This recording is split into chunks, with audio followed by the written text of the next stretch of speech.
Ezekiel 27 അധ്യായം. ടൈറിനെക്കുറിച്ച് വിലാപഗാനം. കർത്താവ് എന്നോട് അരുളി ചെയ്തു, മനുഷ്യപുത്ര, ടൈറിനെക്കുറിച്ച് ഒരു വിലാപഗാനം ആലപിക്കുക. സമുദ്രമുഖത്ത് സ്ഥിതി ചെയ്ത് അനേകം ദ്വീപുകളിലെ ജനങ്ങളുടെ വ്യാപാര കേന്ദ്രമായിരുന്ന ടൈറിനോട് പറയുക, ദൈവമായ കർത്താവ് അരുളി ചെയ്യുന്നു, ടൈർ അവികല സൗന്ദര്യത്തിടമ്പ് എന്നു നീ അഹങ്കരിച്ചു. നിന്റെ അതിർത്തികൾ സമുദ്രത്തിൻ്റെ ഹൃദയഭാഗത്താണ്. നിന്റെ നിർമ്മാതാക്കൾ നിന്റെ സൗന്ദര്യം തികവുറ്റതാക്കി. സെനീറിലെ സരളമരം കൊണ്ട് അവർ നിന്റെ തട്ടുപലകകൾ ഉണ്ടാക്കി. ലെബനോനിലെ ദേവദാരുകൊണ്ട് അവർ നിനക്ക് പായ്മരം നിർമ്മിച്ചു. ബാഷാനിലെ കരുവേലകം കൊണ്ട് അവർ നിനക്ക് തുഴയുണ്ടാക്കി. സൈപ്രസ് തീരങ്ങളിൽ നിന്നുള്ള കാറ്റാടി മരത്തിൽ ആനക്കൊമ്പ് പതിച്ച് അവർ നിനക്ക് മേൽത്തട്ട് ഒരുക്കി. നിന്റെ കപ്പൽ പായ് ഈജിപ്തിൽ നിന്ന് കൊണ്ടുവന്ന ചിത്രാലങ്കൃതമായ ചണവസ്ത്രമായിരുന്നു. അതായിരുന്നു നിന്റെ അടയാളം. എലീഷ ദ്വീപിൽ നിന്നുള്ള നീലാംബരവും ധൂമ്രപടവും ആയിരുന്നു നിന്റെ ആവരണം. സീദോനിലെയും അർവാദിലെയും നിവാസികളായിരുന്നു നിന്റെ തണ്ടുവലിക്കാർ. സേമറിൽ നിന്ന് വന്ന വിദഗ്ധന്മാരായ കപ്പിത്താന്മാർ നിനക്കുണ്ടായിരുന്നു. ഗേബാലിലെ ശ്രേഷ്ഠന്മാരും നിപുണന്മാരും നിനക്ക് ഓരായപ്പണി ചെയ്യാൻ ഉണ്ടായിരുന്നു. സമുദ്രത്തിലെ എല്ലാ കപ്പലുകളും കപ്പൽക്കാരും നീയുമായി കച്ചവടം ചെയ്യാൻ വന്നിരുന്നു. പേർഷ്യ, ലൂദ്, പുത്ത് എന്നിവിടങ്ങളിൽ നിന്നുള്ളവർ നിന്റെ സൈന്യത്തിൽ ഉണ്ടായിരുന്നു. അവർ അവരുടെ പരിചയും പടത്തൊപ്പിയും നിന്നിൽ തൂക്കിയിട്ടു. അവർ നിനക്ക് മഹിമ ചാർത്തി. അർവാദിലെയും ഹേലക്കിലെയും ജനങ്ങൾ നിനക്ക് ചുറ്റുമുള്ള മതിലുകളിലും ഗാമാദിലെ ജനങ്ങൾ നിന്റെ ഗോപുരങ്ങളിലും കാവൽ നിന്നു. അവർ അവരുടെ പരിചകൾ നിനക്കു ചുറ്റും മതിലുകളിൽ തൂക്കി. നിന്റെ സൗന്ദര്യം അവർ പരിപൂർണമാക്കി.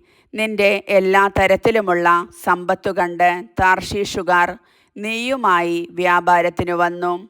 വെള്ളി, ഇരുമ്പ്, വെള്ളീയം, കാരീയം എന്നിവ അവർ നിന്റെ ചരക്കുകൾക്ക് പകരം തന്നു.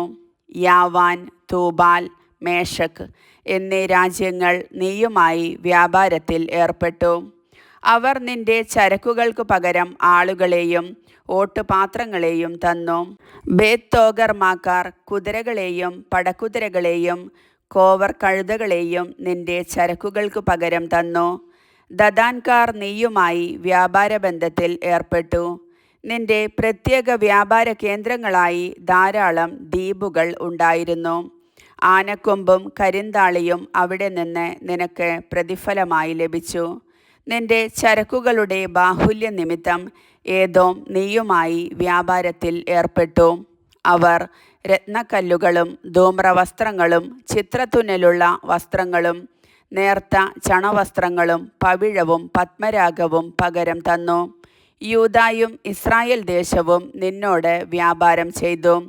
മിനിത്തിലെ ഗോതമ്പ്, അത്തിപ്പഴം, തേൻ, എണ്ണ, സുഗന്ധലേപനങ്ങൾ എന്നിവ അവർ പകരം തന്നു. നിന്റെ ധാരാളമായ ചരക്കുകളും ബഹുവിധ സമ്പത്തും കണ്ട് ദമാസ്കസ് നിന്നോട് വ്യാപാരബന്ധത്തിൽ ഏർപ്പെട്ടു. ഹെൽബോനിലെ വീഞ്ഞ്, വെളുത്ത ആട്ടിൻ രോമം, ഉസാലിൽ നിന്നുള്ള വീഞ്ഞ്, ഇരുമ്പുരുപ്പടികൾ, ഇലവർങ്ങം, കറുവാപ്പട്ട എന്നിവ നിന്റെ ചരക്കുകൾക്കു പകരം അവർ കൊണ്ടുവന്നു.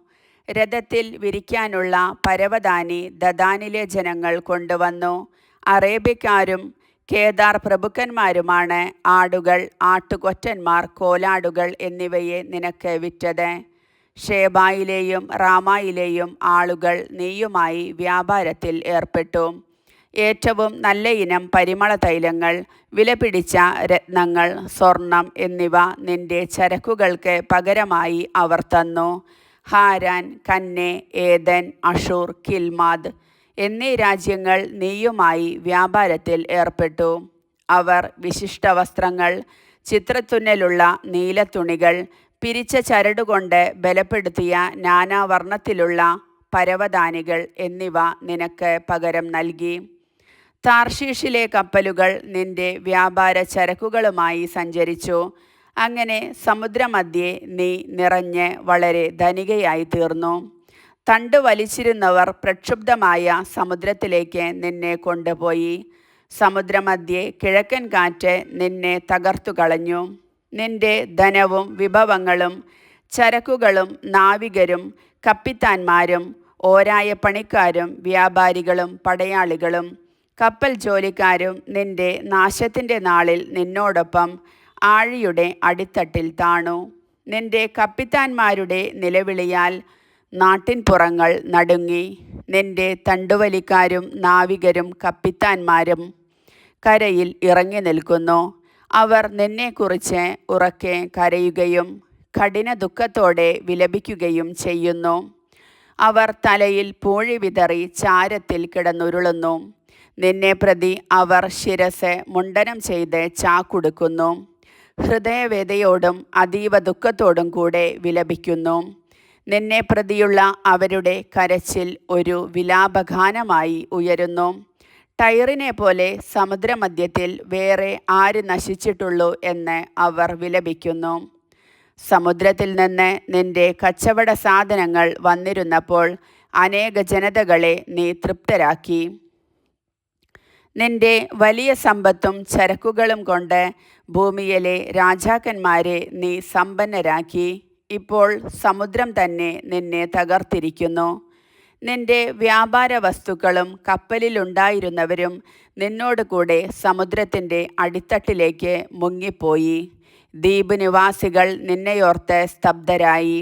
അവരുടെ രാജാക്കന്മാർ പരിഭ്രാന്തരായി. അവരുടെ മുഖത്തെ ഞരമ്പുകൾ വലിഞ്ഞു മുറുകി നിന്നു. ജനതകൾക്കിടയിലുള്ള വ്യാപാരികൾ നിന്നെ നിന്ദിക്കുന്നു. ഭയാനകമായ അവസാനം നിനക്ക് വന്നു കഴിഞ്ഞു. എന്നേക്കുമായി നീ നശിച്ചു കഴിഞ്ഞു. കർത്താവിൻ്റെ വചനം.